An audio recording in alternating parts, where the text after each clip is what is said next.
Hello, everyone. I'm Steban Lohan, Developer Relations Engineer here at Midnight, and I want to welcome you to this video series where I'll guide Cardano stateful operators in transitioning to Midnight block producers.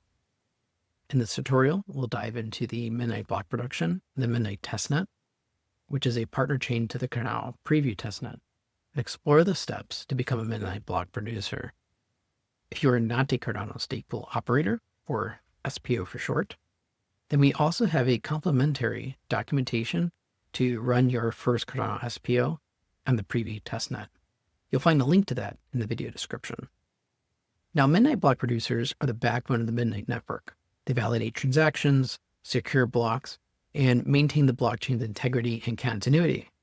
Because if you have no blocks, you don't have a blockchain, just a really sad chain.